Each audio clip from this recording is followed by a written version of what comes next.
Good evening. Assalamu alaikum. Assalamu alaikum. Good to see you عليكم guys. السلام ورحمة الله. So I think we have enough candidates to start with.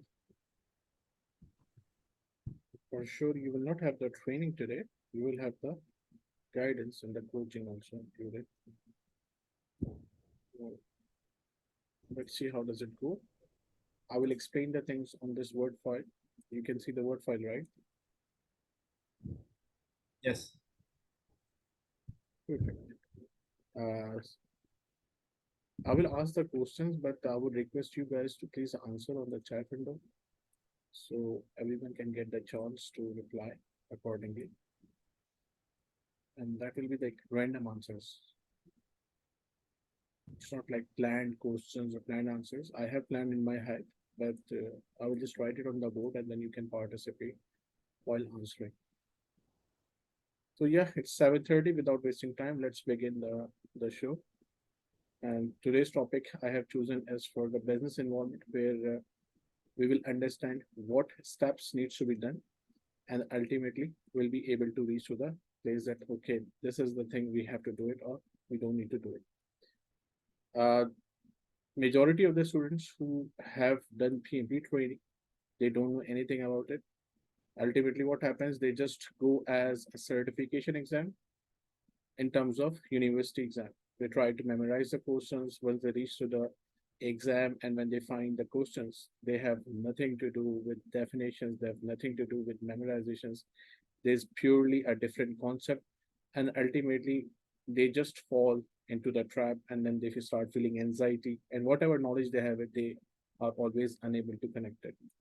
And in all the trainings, I always advise that look, for every training, for every certification, there is always an exam content outline which must be followed. If you will not follow the exam content outline, whatever you will do, you cannot conquer the exam because you don't understand the basics of the exam, what exam will ask. So they have already given you what exam has asked. Those who don't know, let me explain it again for just 1 minute in a short time. That for reference, there are more than 10 books required to pass the PMP. And it's not that if you will read those books, you will be able to pass the exam. No.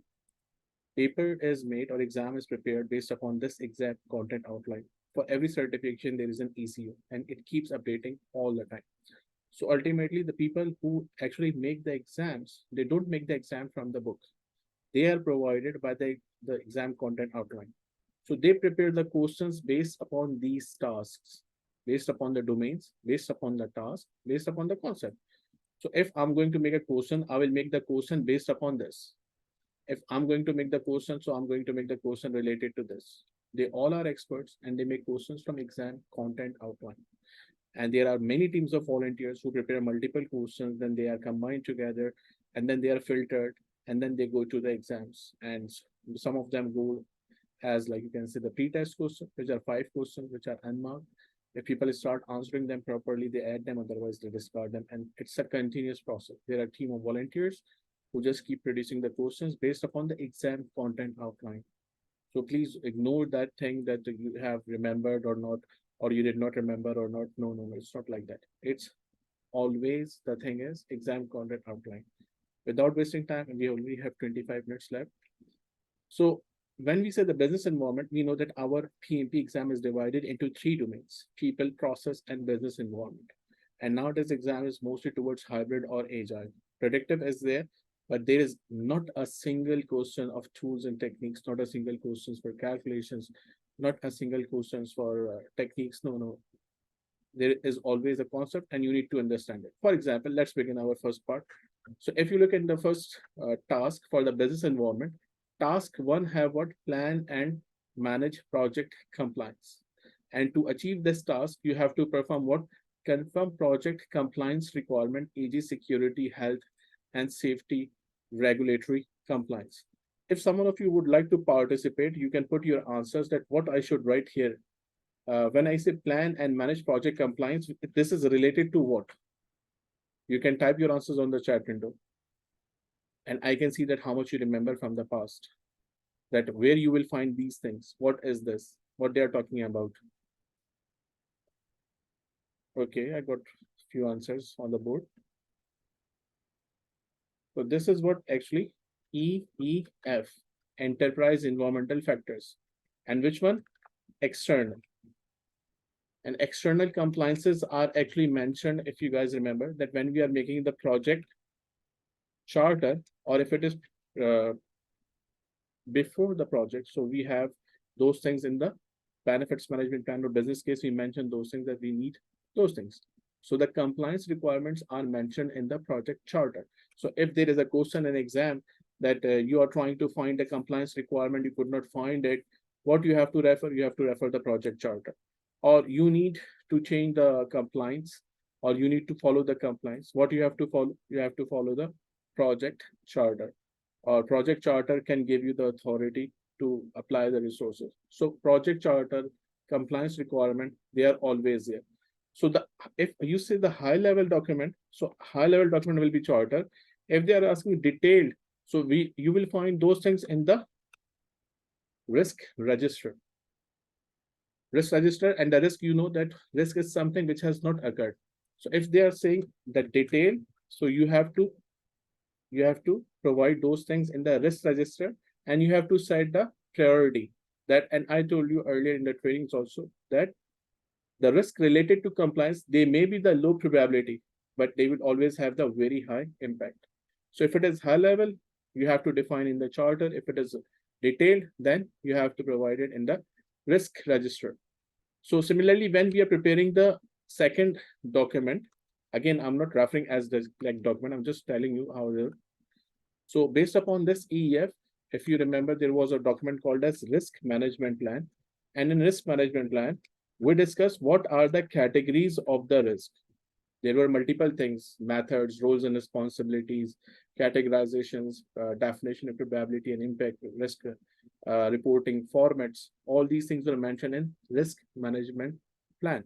So the categorization, that risk can come, the business risk can come from the investment, the technical risk can come from the wrong design or from the wrong scope of work. Uh, uh, Quality risk can come because of the not following the compliance requirement to quality requirement. So risk management plan, there we will have the categories of compliances, that what we have to follow. And in the chapter of quality, I told you that they are ISO type of standards, there are general standards, there are de facto standards, there are de jure regulations. So all the laws, all the applications who are applicable to the project. For example, if you are doing the project in oil and gas, so you have to follow the oil and gas standards, which are standards which are related to the project, as well as related to the country, as well as related to the world. So global standards, local standards, and the project-based standards. And you have to mention an risk management plan. So once you identify the risk, they will be there. And to support your thing, you will use what? Risk breakdown structure, or we have the prompt list called as PASTEL.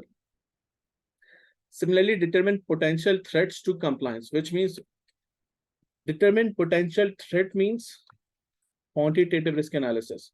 If you remember the definition of, I will keep saying this word if you remember, so please don't think in that way. In quantitative risk analysis, the definition says that among those high-level risks which can impact the project objectives.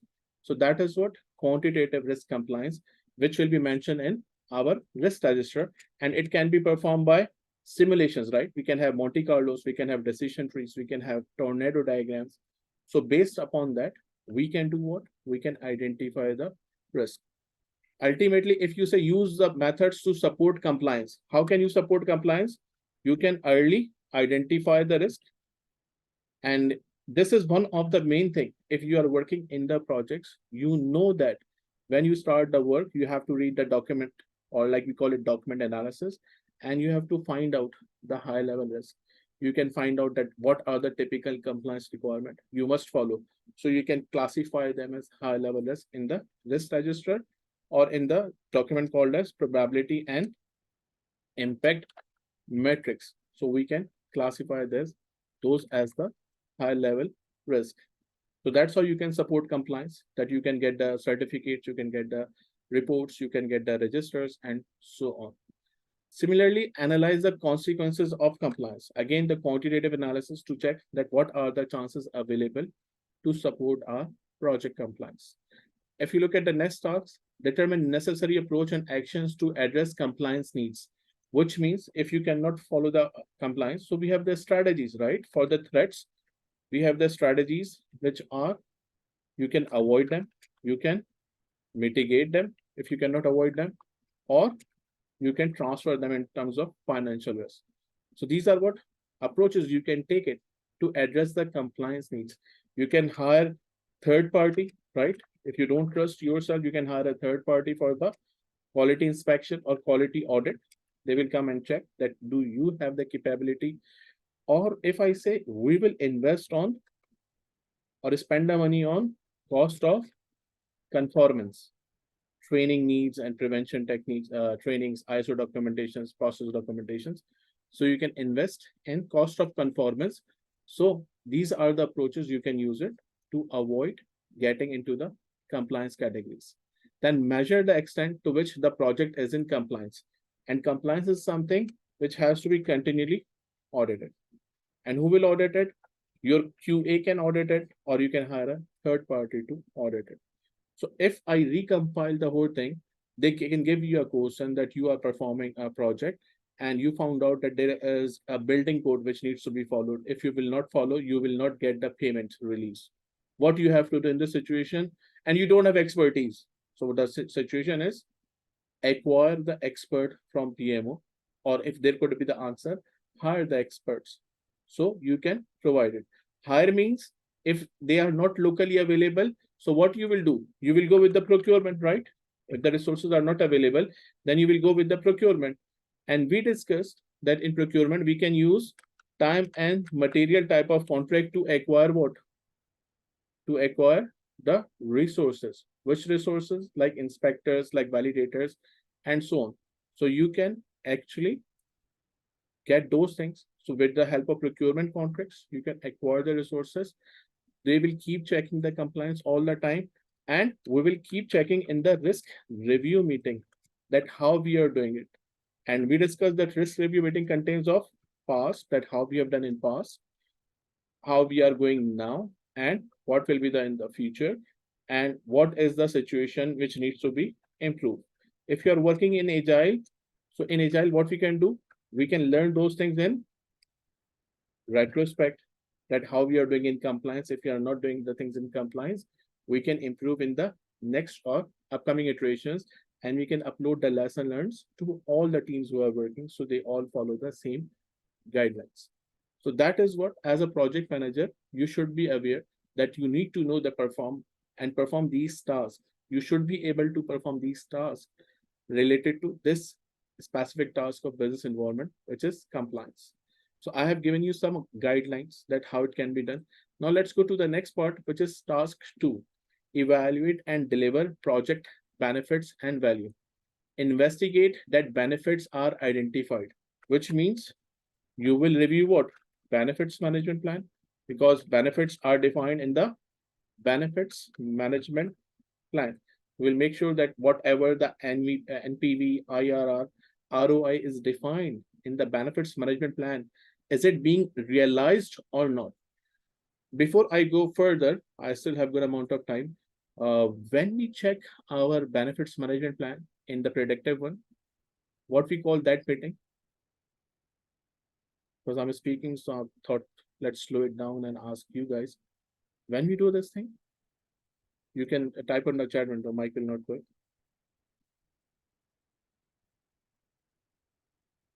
At what time we do the evaluation, we do the review that we are going.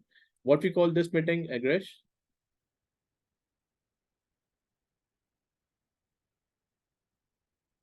Or any one of you can answer. What we call that meeting where we review our progress, that are we going in the right direction? If I can add one more word, shall we go further or shall we terminate now? So that's what we call it, phase gate meeting or toll gate meeting. Yeah, correct. So we will check in the phase gate meeting based upon the frequency that when it will happen. And phase gate meeting is also called a decision point, right? We will go further or we will stop now. So in phase gate meeting, we will investigate that the said benefits or mentioned benefits in benefits management plan are identified. Document agreement on ownership for ongoing benefit realizations, which means the stakeholders. You need to know that which type of stakeholders is responsible to realize the benefits. As a project manager, you will deliver the project, but who will realize the benefits? Benefit owner. So you have to work with the benefit owner, and the name of the benefit owner will also be mentioned in benefits management plan. Verify measurement system is in place to track benefits, which means you might have what earned value management, right? That you will be checking your progress, that are we doing in the right directions or not. Also, we should have what funding limit reconciliations. Also, we should have what the review meetings where we will check our progress, how we are doing. So make sure that you have a system that how will you evaluate that your progress is sustained. That will be mentioned in our benefits management plan also. Evaluate delivery options to demonstrate value, which means I can go with agile, right? Or hybrid, that we will deliver the value incrementally. If we need to deliver the value incrementally, I can use adaptive life cycle. In adaptive, I can use incremental or agile method, not iterative, because in iterative, we go at the end to deliver the value. But in incremental and in agile, we deliver the value incrementally. So it could be agile, hybrid. Hybrid means it could have incremental also, and it could have our predictive also. So we need to know that how the benefits will be realized. And if you are working with hybrid, so it means you will be working with a sponsor, you will be working with business analyst, and you'll be working with product owner also, because it's hybrid. Product owner is bringing and connecting the agile type of situations, and the sponsors and business analysts are working with the predictive and also both agile side also. Appraise the stakeholders of value, gain, progress, which means communicate, provide them that what they are doing, can we make it better or not. So when we are releasing MBIs in the market, when we are releasing the incremental output in the market, and you're getting that okay benefits are coming, so we can realize those things with the help of information radiator, that we have a proper communication systems taken place. So whenever you are doing it, make sure that you have defined the matrix, and matrix are also defined in the benefits management plan. So we will make sure that KPIs and OKRs, KPIs for the operational things and OKRs for objectives and key results are defined for the project by the business analyst, and those are being realized based upon the scope of work or based upon the methodology. So you will make sure as a project manager these things are happening. So in exam they can give you questions that many stakeholders have different perspective about the project, but they think that benefits will not be realized. So how can you make sure that these type of situations do not happen? So answer could be you can have a continuous phase gate meetings or defined phase gate meetings to increase the stakeholder satisfactions. We can show them the values. To show them the values, we should have information radiators or communication management plan in progress, so we can engage the stakeholders that how we are doing in the projects, and we can collect their feedback. Now that was the task 2. Now let's go to the task 3. Evaluate and address external business environment changes for impact on scope, which means that you know that if uncertainty is high, when uncertainty is high, so we go with agile, right? And in agile, we work with MVPs, minimum viable product, to release it, to collect the feedback. If we also have the situation, so we do the architecture based spike, or we do the risk based spike, or we do the technical spikes to check that what we are doing, will it provide us the required benefits or not? Do we have enough capacities and capabilities? So these things will also be defined by you as a project manager in the form of project management plan. So survey changes to external business environment, regulations, technology, geopolitical markets, or I can say in simple, pastoral analysis. Keep an eye on pastoral analysis, that if any variable change, we should know that how it can impact our scope. For example, like if you're working in Saudi Arabia, so you know that government said now on every invoice we need QR code. So now the scope of work is added, right? So because of any technical compliance, you need to check that scope of work should be added, or no invoice will be accepted until it has the VAT number on it. So every invoice should have a VAT number. It should have a VAT number in terms of QR code. You should have a CR number clearly mentioned on your invoice, then only be accepted. And those things. So these all are what you have to check, that external business environment, how it can change your scope. Or maybe you are working for like Aramco or Sabic, and they have some mergers, and because of those mergers, you have to perform extra scope of work. So how it will be done? So you should have what? A proper change control system in place. Change control system also contains the configuration management system, right? Configuration management system, which contains what? Our requirement traceability matrix connected on the back end. So we can monitor the changes properly and with the dependencies. And also we can maintain the version control of the product. So ultimately, we have to establish a configuration system and also the change management systems, how the changes will take place in the project, how the changes will take place in the product, what you are going to deliver. That should be your part. So you have to provide it the project management plan. Even if you're working in agile, there should be some document which enlists that how the changes will be made, right? There is a guideline to make the changes. It could be with the help of procurement contracts. It could be with the help of you can say agreements, the verbal agreements, but it should be there that how the changes will happen in the projects. So survey the change, assess how it can impact the scope baseline, and recommend options by yourself. Like I gave the example of QR, and continually review external business environment for impacts on project scope backlog. So we are already doing a meeting which is called as risk review meeting, right? Risk review meeting where we are checking that is there any risk coming internally or externally, and because of that risk, do we have an issue? We need to change the work. So project manager, we discussed that he or she is a proactive guy without thinking that if customer will ask me, I will provide. No, you should be the first person to say that, guys, there is a situation, and because of this, I feel that we need to make this change. Otherwise, your project will not work. So you should propose those changes based upon the technological, based upon the regulatory, based upon the government organization. So you should know that when you are going to make changes, there is a change control system is in place. And predictive, we call it integrated change control process, where if I re-explain it to you, what happened?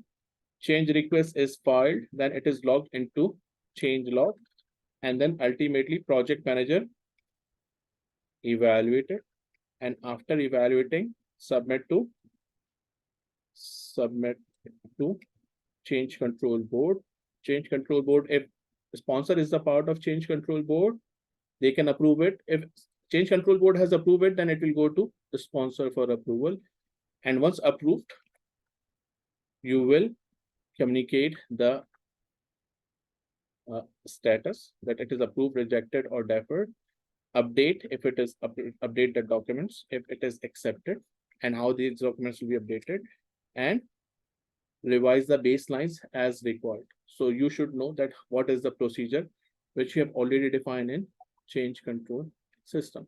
So you have to place a mechanism that we can stop unnecessary changes, or we can avoid what? Gold plating or scope creep or breach of contract. So this is third part of our business environment. And fourth, support organizational change. There are many models. PMI has launched and PMP 7, which is still not a part of exam content outline. One is called as ADKAR model, and one is called as North Star model. And they both have the same thing in common, that changes should be made via coaching, via guided continuous improvement, that you can hire an internal resource who's experienced to coach the people. That's what we call it, the culture called as community of practice, which means teams will share their knowledge, tacit knowledge, and descriptive knowledge with each other, that what they encountered, how they solved it, and how they can avoid it. So my team will discuss with your team, your team will discuss your problems with me, and we both will discuss these problems with other teams. So ultimately, we are generating a culture of community of practice. So we need to make sure that we are learning from our mistakes. We have a proper communication community of practice where we are sharing the knowledge, and we have provided a framework. If not available, then we have PMO for the lesson learned. So PMO should advise us that what we have to do in this situations. So evaluate impact of organizational change to project and determine the required actions, and evaluate impact of the project to the organization. So you were working with the organization, but your organization got merged with another organization. What you will do as the project manager? And I told you a keyword that direct action will never be the correct answer, right? You have to understand, you have to analyze, you have to tailor the answers for this type of question to be what? Understand, analyze, review, and tailor what is suitable from both organizations, like organization A, which is new organization, and organization B, which is old organization. So the new organization people says, no, you have to follow our governance. So you will not go with our or mine, you will go with what is applicable to the project. So ultimately the concept of tailoring will come here, that you have to tailor what is appropriate for the project. So that was a part of business environment where all you have to do is that understand what task you are supposed to perform. What are your tasks as a project manager, which I think you guys don't know yet. And this was the first tutorial we have done it today. So we will continue this. In next two classes, I will do people, and in last two classes, I will do process, because it has more parts also, and I will try to unify it. So I think that was a bit very brief, but it was like correlating the facts. And always remember that when I will send you the questions, they will not be similar to this topic. Because you know what happens when I send the questions, they have the answers and they reply. No, I will send you different questions. So you can burst your mind, you can drill your mind that, okay, how to correlate, how to correlate, how to correlate. So every time you will get the question on daily basis, they will be different from what we are doing here. Means they are interconnected, but they should be different. So you can actually learn together and faster also. So I think that's it. Thank you very much. I was not expecting so many people. So I hope you have learned something out of it. I'll share the PDF file on the same group which you have joined for the question solving. There are total 30 questions which you have to answer before the tomorrow session. So I will explain you the next time. Thank you very much. Let me stop the recording and I can answer a few questions.